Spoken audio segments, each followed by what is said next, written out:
Olá e bem-vindos ao Intonute, um podcast de perguntas que quase nunca tem as respostas. Comigo, Peter e o Bruno. Olá, Peter, tudo bem? E a pergunta dessa semana é: design muda minha vida? A gente vai continuar o assunto que a gente começou na semana passada, falando sobre design. Até mesmo por isso a gente não vai estar definindo o que é design, fazendo aquelas perguntas iniciais, porque isso já foi conversado lá no episódio da semana passada. Agora eu acho que vale deixar um pouquinho mais claro o que a gente está chamando de design aqui, porque no episódio passado a gente meio que chegou à conclusão de que tudo é design, tudo tem design, design está em todos os lugares. E a gente está fazendo um episódio perguntando se design muda a minha vida. Então, nessa conversa de hoje, o que a gente está chamando de design? Ao que a gente está se referindo? Isso, exato. Como a gente falou na semana passada, meio que design pode ser o desenho de qualquer objeto, de qualquer coisa, qualquer ambiente. Para nossa conversa fazer um pouco mais de sentido e não ficar confuso, acho que a gente pode definir aqui que quando a gente se referir a design, a gente está falando já de design como algo mais trabalhado, mais de um bom design, assim, uma boa aplicação do desenho naquilo que a gente estiver falando. Evitar confusões, a gente precisa delimitar uma palavra quando ela é tão ampla, né? Para começar, outra coisa que a gente comentou no episódio passado é sobre aquela série Abstract, que a princípio a gente achou que cada episódio ia tratar sobre um dos temas do design, e aí passando por arquitetura, por ilustração, por design gráfico, design de interface, enfim, cada episódio sobre um tema diferente. E aí eu queria saber a tua percepção antes da gente comentar especificamente sobre cada episódio, assim, o que tu achou dessa série? Cara, a gente não estava errado. Cada episódio fala sobre uma profissão do design. Antes de eu entrar um pouco mais nisso que eu tô falando agora, eu queria voltar na que eu falei várias vezes no episódio passado, que era, mas uma profissão de design não tem nada a ver com a outra. E agora, realmente assistindo e vendo cada profissão, tintim por tintim, eu percebi que elas são bem diferentes mesmo. Por exemplo, eu vi um sobre design de palco e um sobre design automotivo. E é muito esquisito pra mim chamar essas duas profissões pelo mesmo nome, que é designer, porque são profissões completamente diferentes. Agora, voltando um pouco no seriado, realmente, eu assisti alguns episódios, cada um fala sobre uma área do design, mas eu achei, não sei se tu vai concordar comigo, eu achei que o seriado entra muito na persona do artista. Nós vamos falar sobre arquitetura. Não, vocês não estão falando sobre arquitetura, vocês estão falando sobre um arquiteto. A arquitetura é meio que o plano de fundo do seriado, assim. Eu achei que foca muito na vida da pessoa. Esses aqui são os pais, onde é que eles moram. Cara, eu tô assistindo pra aprender sobre arquitetura, não pra aprender sobre o cara. E eu acho que tem um pouco demais da pessoa, assim, tu não achou? A série é super bem produzida, os convidados, os entrevistados são pessoas renomadas, então, realmente são pessoas relevantes no assunto, mas o trailer, pelo menos, dava muito a entender que eles iam falar muito mais sobre o trabalho, sobre a função especificamente daquele design, sendo que a série, de fato, falou muito mais sobre a pessoa que está criando aquele design, sobre o designer em si, e aí acaba ficando muito mais cansativa, assim. No fim das contas, eu fiquei muito com uma impressão que seria uma ótima série no YouTube, por exemplo, porque parece que os primeiros 15 minutos já resolvem tudo o que eles queriam dizer, e o resto parece que é enrolação, porque na Netflix precisa ter 40 minutos cada episódio, e aí eles ficam ali se enrolando, e até acabar o episódio não acontece nada de novo. Então, se cada episódio tivesse 15 minutos, a série teria sido ótima pra mim. Não que seja ruim, eu acho que a minha expectativa estava errada, assim. Eu queria ver mais sobre o design e não sobre os designers. Então, concordo com quase tudo que tu falou. O meu problema principal com a série foi que, pra mim, a informação que eu queria não veio nos primeiros 15 minutos. Caberia em 15 minutos, mas ela tá dissolvida ao longo do episódio. E, basicamente, o que a Netflix tá falando, pelo menos na primeira temporada, que foi que eu assisti, ela tava me dizendo assim, ok, tu quer aprender sobre arquitetura, tu vai ter que aprender sobre esse cara junto. Tá, ok, vamos lá, me mostra sobre esse cara. Mas agora, entrando um pouco mais específico, já que eu puxei a arquitetura aqui, que foi o primeiro episódio que eu assisti, uma coisa que eu achei muito interessante é que aqui no Canadá, em Montreal, tem uns prédios que são muito diferentes. Eles são super tortos, assim, parece que os apartamentos estão meio que caindo pra fora, mas de uma maneira que fica legal. Desse jeito que eu falei parece horrível, mas não, é super bonito, super moderno, assim, a gente até pode botar um link aqui pro prédio na descrição. E eu sempre achei muito bacana esse prédio, tem um em Montreal, tem um em Vancouver, tem mais na verdade, mas tem uns que são mais famosos, e eu sempre achei super bonito. E aí no episódio desse seriado Netflix, eles estavam entrevistando justamente o arquiteto que desenhou esse prédio. Aí eu, legal, o prédio aqui do Canadá. E aí ele começou a explicar coisas, e aí que a gente vai, de repente, começar a falar um pouco mais sobre a pergunta que é o design muda a minha vida. Ele começou a falar por que o prédio é desenhado dessa maneira. E eu sempre achei que fosse, porque é bonito, é diferente, chama atenção, é moderno, é legal. Ok, mas isso é secundário pro cara. Na verdade, o prédio é desenhado dessa forma porque ele montou os apartamentos quase que como um jogo de Tetris, assim. Todos os apartamentos têm 3 andares e eles não são lineares, eles se encaixam um no outro, e isso acontece para que ele consiga construir um corredor do prédio a cada 3 andares. Então ele ganha muito espaço fazendo isso. Isso eu achei muito bacana. Eu nunca tinha visto um prédio onde tu tem corredores só a cada 3 andares. Tá? Normalmente o prédio tem um corredor por andar que liga todos os apartamentos. Esse não. Esse, pelos apartamentos serem de 3 andares cada um, você consegue fazer um corredor só a cada 3 andares. Isso eu achei muito legal. E ele mostrou várias outras características desse prédio, o que eles fizeram com a garagem, o que eles fizeram com os terraços para caber bem mais em bem menos espaço. Isso eu achei fantástico. Eu acho que a arquitetura é um bom ponto pra gente começar essa conversa, porque não tem como a gente fugir da arquitetura. Todo mundo vive em algum ambiente, e mesmo quem tá fora dos ambientes se relaciona com o urbanismo, com os prédios, enfim. Enquanto, por exemplo, o design de brinquedos, se a pessoa não tem nenhum brinquedo, ou por algum motivo não quer se relacionar com o brinquedo, ela não tem essa relação com o design. Então acho que pensar nessa relação de como o designer cria, ou como o arquiteto cria os ambientes, é super interessante para começar essa conversa.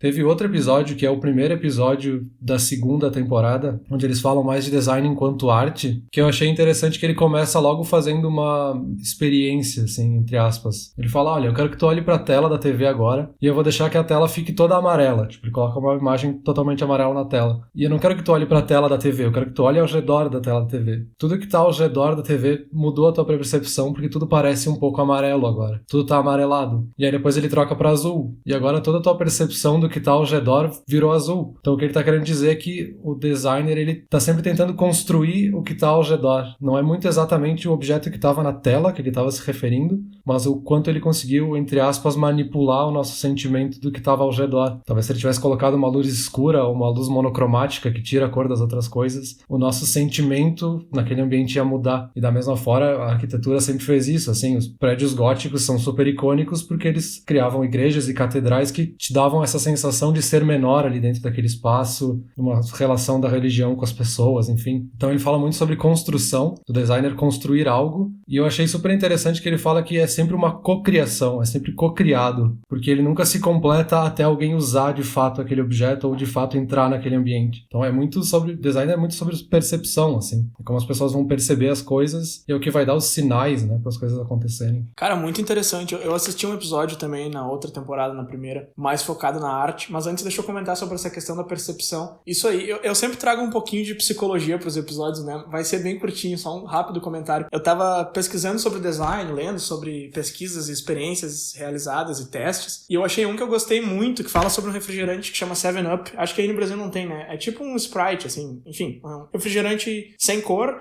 com sabor de limão. E eles fizeram um teste onde eles botaram um pouquinho mais de tonalidade amarela na garrafa e as pessoas perceberam o gosto diferente, sendo que eles não tinham mexido na fórmula do refrigerante. Então isso aí ilustra exatamente isso que tu tá falando. O design tá muito ligado com a percepção. Claro que agora eu tô falando um pouco mais de design de produto, mas isso se aplica pra tudo. A maneira com que tu manipula as cores e as formas e tudo em volta daquilo que tu tá apresentando pro público vai manipular completamente a maneira como eles percebem não só o que tu mexeu, mas tudo que engloba, tudo que tá em volta, tudo que inclui. Mesma coisa esse negócio da cor amarela aí que tu falou, achei muito legal. Eu faço muito isso, eu tenho aquelas lâmpadas que mudam de cor e tipo, se é final de semana, mais tarde da noite eu coloco uma cor, se é durante o dia enquanto eu tô trabalhando eu deixo outra, e muda o meu humor total, assim, muda a maneira que eu percebo as coisas, muda a minha energia, às vezes pode ficar um pouco mais relax, às vezes pode ficar mais ativo, e pra mim as luzes e as cores fazem muito isso eu acho super interessante, e isso faz um link legal com um dos argumentos mais bacanas que eu achei durante toda a minha pesquisa pra esse tema. Quando eu tava pesquisando se design realmente muda como a gente vive, eu encontrei um estudioso falando que o design importa tanto porque nós como pessoas, nós como seres humanos, a gente tem identidades que se moldam, que são fluidas. Então, dependendo do lugar que tu tá, ou do que tu tá fazendo, ou do produto que tu tá interagindo, o teu humor muda, até a tua identidade muda, o jeito que tu faz as coisas muda. E isso eu achei muito bacana, e isso tem tudo a ver com os prédios que a gente tava falando, principalmente com isso aí que tu falou de religião, da pessoa chegar numa igreja e se sentir de certa forma. Tu não se sente de uma forma ou de outra porque tá raciocinando alguma coisa relativa ao que tu tá vendo. É sentimento mesmo, é entrar num prédio e se sentir diferente, é ver uma coisa e se sentir diferente. E isso é o que o design tá fazendo dentro do teu cérebro sem tu nem perceber. E quando a gente não para pra pensar sobre isso, a gente não percebe mesmo, mas tá acontecendo o tempo todo. Se tu vai num lugar sujo, quebrado, abandonado, mal feito, tu vai te sentir pior. Se tu entra numa fábrica, tu vai se sentir muito diferente do que se tu entrar num escritório convencional, e tu também vai se sentir muito diferente se tu entrar num escritório super moderno, cheio de coisas coloridas, vibrantes. Esses escritórios que eu comento, assim, eles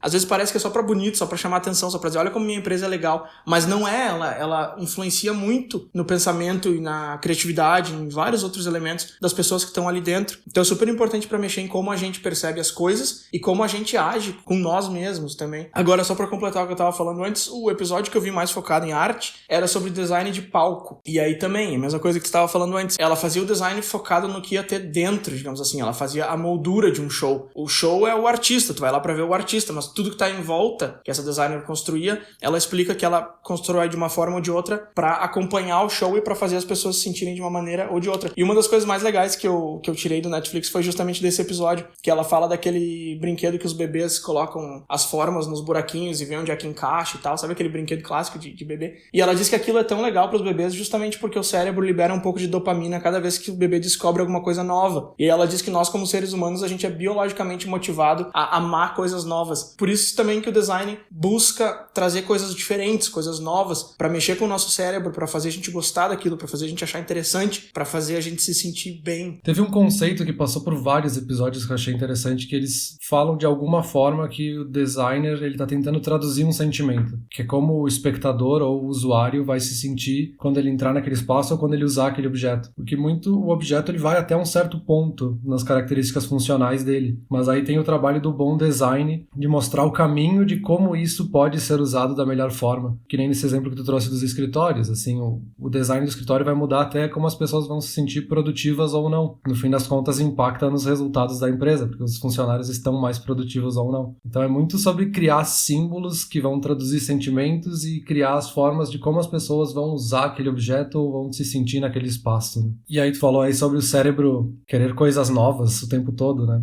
Isso é super normal pro nosso cérebro e tem justo aquele processo chamado de habituação, que quando a gente começa a repetir muito alguma coisa, nas primeiras vezes que a gente faz, a gente pensa muito sobre aquilo. Pensa a primeira vez quando tu aprendeu a dirigir, tudo que estava acontecendo era muito complexo, tu precisava prestar atenção na marcha, precisava prestar atenção no pisca, nas luzes, na tua direção, no que estava acontecendo na rua. Eu bati num portão a primeira vez que eu dirigi. Que bom, não estava tão atento assim. Mas o teu cérebro estava 100% ligado, prestando atenção em tudo que estava acontecendo. E depois de dirigir 100, 200, 300 horas, teu cérebro já começa a automatizar algumas coisas. Porque ele já está habituado, então ele começa a passar por esse processo de habituação, porque ele precisa liberar espaço para outras coisas e para poder aprender coisas novas. E aí o que alguns designers fazem é tentar quebrar esse processo de habituação, para te sempre se sentir criando algo novo e nunca se sentir entediado com alguns produtos. É, por exemplo, que se usa muito no design de aplicativos, né? A gente sempre tem que parecer que tem alguma coisa nova pra gente se sentir estimulado a fazer mais coisas ali, né? Então por isso que o Facebook fica mudando o layout deles o tempo todo. Cada vez que eu abro, parece um site diferente. É, um pouco é isso, assim, tentar quebrar essa habituação pra te sempre se sentir com algo novo, sempre se sentir liberando hormônios positivos no teu cérebro, sabe? E uma outra coisa nesse episódio sobre design de palco que eu achei interessante, que é só uma frase, mas que eu acho que conecta bastante com o que a gente falou no primeiro episódio. Teve um designer que falou que o design é a ponta do iceberg e que tudo que tá embaixo da água que a gente não vê, que é o iceberg inteiro,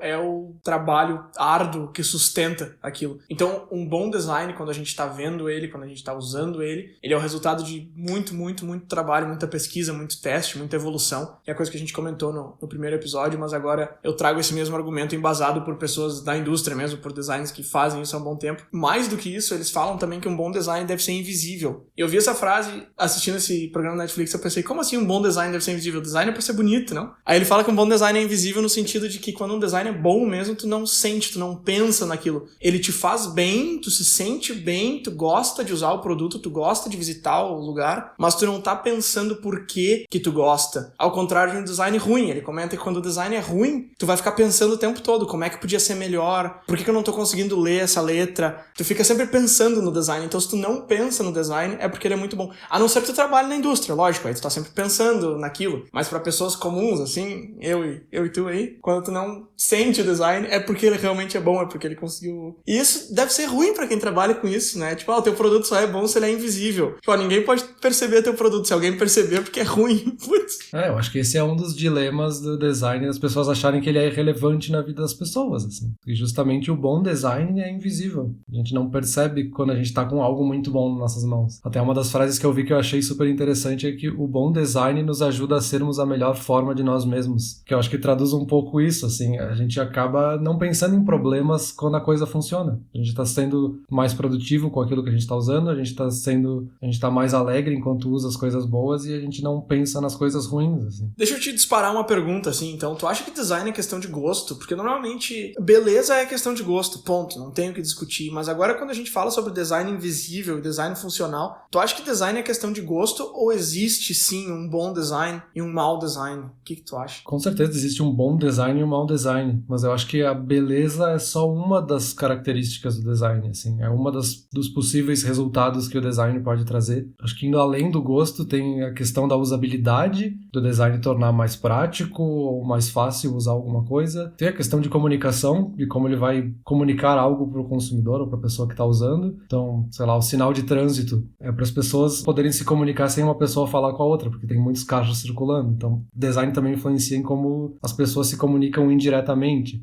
Tem as questões de padronização, então os próprios sinais de trânsito também precisam de uma padronização para as pessoas se entenderem em vários lugares do mundo. Então, dirigir um carro aqui, dirigir um carro na Europa, os sinais de trânsito precisam ser parecidos. Tem questões de segurança para avisos, alertas, avisos de segurança, avisos de incêndio, enfim, isso também é influenciado pelo design. Questões de acessibilidade, sei lá, uma rampa de acesso, que nem a gente comentou no último episódio, um bom design ou não pode tornar o prédio acessível ou não. E da mesma forma também representação, então se a gente pensar em algo que parece um pouco mais trivial, como os emojis, né, no celular, até pouco tempo atrás não existia emojis com pessoas de cor, só tinha emojis amarelos ou brancos, e aí isso também influencia em como as pessoas se sentem representadas enquanto usam o aplicativo ou não, sabe? Então, sei lá, tem várias funções do design além da beleza. Isso aí do sinal de trânsito que você falou é interessante. Eu vi uma frase que o Richard Graff, sei lá, não sei falar o nome dele, que é o diretor executivo do Instituto Americano de Artes Gráficas, ele diz que design é um intermediário entre a informação e o entendimento. Eu achei bonita essa frase, mas eu não tinha conseguido aplicar em nada muito prático. Agora, isso aí que tu falou do sinal de trânsito é bem por aí, né? O design do sinal de trânsito é o intermediário entre a informação, que é, essa rua tá livre pra vir ou essa rua não tá, e o entendimento, que é o motorista entender que a rua tá livre ou não. Sim,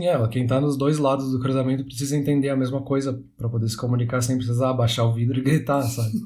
Mas eu acho que essa frase aí de ser intermediário entre informação e entendimento é mais uma forma de dizer que o design é o que dá o caminho de como as pessoas usam ou interagem com as coisas, né? Até falando de novo da questão da acessibilidade, teve um exemplo que eu achei super interessante. Agora não lembro se foi um instituto ou se foi um designer especificamente que criou isso, mas ele criou uma fonte desenvolvida especificamente para pessoas disléxicas, que é a Open Dyslexic Font, que ela foi criada com um desenho específico para ajudar as pessoas que têm algum problema de leitura a lerem com mais facilidade. E eu achei super interessante, assim, eu acho que eu nunca tinha pensado sobre isso, assim, mas tem toda uma questão que torna muito mais fácil para pessoas disléxicas ler usando essa fonte. O cara poder usar essa fonte no Word ou poder usar essa fonte no Kindle dele para poder ler com mais facilidade é um exemplo muito interessante do design de uma coisa que parece trivial, que é a fonte que a gente usa para ler ou para escrever.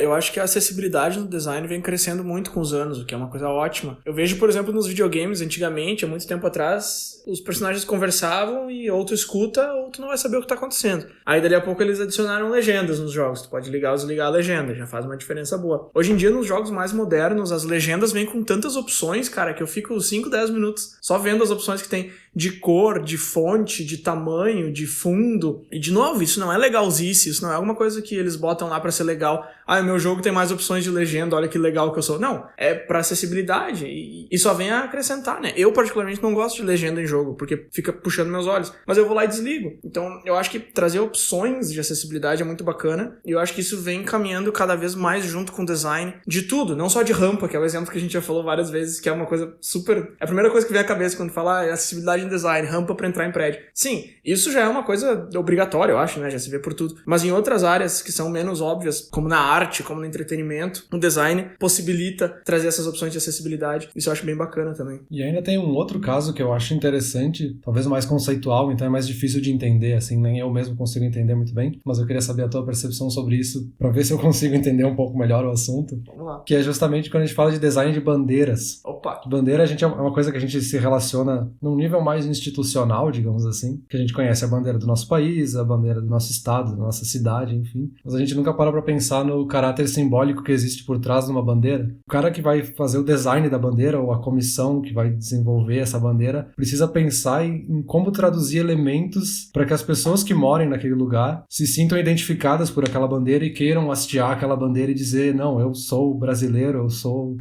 canadense, enfim, que aquela bandeira simboliza o que eu sou, representa um povo. Me parece um design extremamente complexo, assim, como é que tu faz uma bandeira, uma arte exclusiva ali, que representa milhões e milhões de pessoas, e as pessoas de fato têm que sentir uma paixão por aquilo, assim, um sentimento muito intrínseco das pessoas. Me parece super complexo esse tipo de design. Cara, coincidência ter trazido esse tema sobre bandeiras, porque eu tava pesquisando sobre design essa semana, e aí eu vi um link pra um vídeo sobre bandeiras, e eu já tava cansado de pesquisar, eu falei, eu vou assistir isso aqui, depois eu volto pra pesquisa. E é um vídeo muito legal, se tu gosta de bandeiras, eu vou te mandar o link depois. É sobre design de bandeiras, não é completamente fora do assunto, mas ele foca nisso aí tudo que tu falou, sobre representação e tal. E bandeira, eu acho que é uma coisa muito massa de se conversar quando se fala sobre design, porque os bons designers, eles dizem que o design tem que parecer fácil, tem que parecer simples, tem que parecer que aquilo ali foi feito sem dificuldade, por mais que exista todo esse trabalho e pesquisa por trás que a gente comentou. Pra quem olha, ele tem que parecer uma coisa simples. E as bandeiras, as melhores bandeiras, são exatamente assim. Por exemplo, a bandeira do Canadá, que é uma bandeira super bem cotada pela Sociedade de Vexilologia, palavra estranha. É uma bandeira super simples, tu tem só 2 cores, 3 colunas e uma folhinha no meio. Só que ela é uma bandeira tão bem cotada justamente por causa de toda a representação que existe por trás desses elementos. Então sim, eu acho que design de bandeiras representa muito bem esse assunto como um todo, que é tu botar muita pesquisa e muito entendimento de alguma coisa por trás para trazer um produto que seja o mais simples possível, o mais memorável possível e o mais aprazível pros olhos. Por exemplo, a bandeira do Brasil eu já acho um pouco complexa, mas nem tanto. Ela tem as formas simples, ela é uma bandeira bonita, ela é uma bandeira que representa bem o país. Bandeiras de países normalmente são bem legais. Aí esse vídeo que eu comentei, ele começa a trazer bandeiras de cidades, que foram feitas por pessoas que aparentemente não têm muita experiência em design. Espera, então eu acho que a gente já viu o mesmo vídeo e sem querer. Pode ser. É um vídeo de um cara, tipo, num TED, assim, explicando sobre... Isso, só que ele tá fazendo um programa de rádio, né? Como bandeiras municipais são muito ruins, uma coisa assim. Tá, maravilha, a gente viu o mesmo vídeo, então. Beleza. Mas eu acho super interessante, porque ele justamente faz esse contraste, assim, de como bandeiras municipais, bandeiras de cidades costumam ser ruins, porque geralmente não se pensa muito nelas, assim, é tipo um logo da cidade, mas ninguém hastia a bandeira da sua cidade e fala, eu sou dessa cidade, como eu sou legal. Mas também, por outro lado, pode ser justamente porque não foi pensado num design, assim, as pessoas levantam as bandeiras dos seus países, isso também porque a vexilologia está muito ligada aos movimentos nacionalistas no passado, então esse símbolo surge muito nisso, quando os países começam a ser formados, mas as pessoas também querem se sentir parte das suas comunidades e, consequentemente, das suas cidades, então um bom design de bandeira, da bandeira da cidade, também é importante para a pessoa se sentir representada e se sentir parte daquela comunidade, sabe? Então ele faz esse contraste que eu acho super interessante, assim, de como ninguém pensa no design da bandeira da sua cidade, mas que ela pode justamente simbolizar o que essa cidade tem de diferente, assim, o que diferencia a minha comunidade da comunidade vizinha. Não, com certeza, e também é aí que a gente percebe que um bom designer faz toda a diferença, porque a gente olha as bandeiras de países e elas parecem simples. A maioria das bandeiras de países são formas geométricas simples com cores primárias ou secundárias. Por exemplo, sei lá, a bandeira da Alemanha ou da Polônia, são 2, 3 retângulos, cada um de uma cor. Parece uma coisa super simples, pensar, qualquer um faz isso aí. Só que aí tu começa a pegar bandeiras de cidades que são produzidas por pessoas que não têm esse background em design e tu começa a perceber que elas são muito ruins, então não é tão simples assim de fazer um produto bom. E é isso que é legal do design, né? Como é que pode ser tão bom e parecer tão simples, mas na hora que tu tenta fazer alguma coisa parecida fica uma porcaria. Eu acho que volta para aquilo de design bom ser invisível. Parece simples, mas teve uma complexidade por trás dele. Porque, de novo, a bandeira precisa representar milhões e milhões de pessoas e ela precisa ser fácil o suficiente para uma criança poder desenhar ela e já poder se sentir representada por ela. Então é um trabalho gigante de pegar algo complexo como isso e transformar em algo tão simples como 3 formas geométricas e 2 ou 3 cores. A bandeira acaba sendo até um símbolo também para isso, assim, de como o design é complexo e pode simbolizar muita coisa, sabe? E eu só queria fazer um rápido comentário, talvez para fechar essa discussão, que a bandeira da cidade onde eu moro é super legal. Os caras acharam uma maneira de simbolizar a cidade e fazer o traçado da primeira letra da cidade ao mesmo tempo na bandeira de uma maneira super simples simples, genial, muito bem pensada. Por outro lado, a bandeira das cidades onde eu morava antes de me mudar pra cá são muito ruins. A cidade onde eu morei por mais tempo, por exemplo, ela tem todos os símbolos da indústria, de tudo que eles têm lá. Só que é aquela coisa, né, cara? É o que eu faria se eu fosse o designer da bandeira.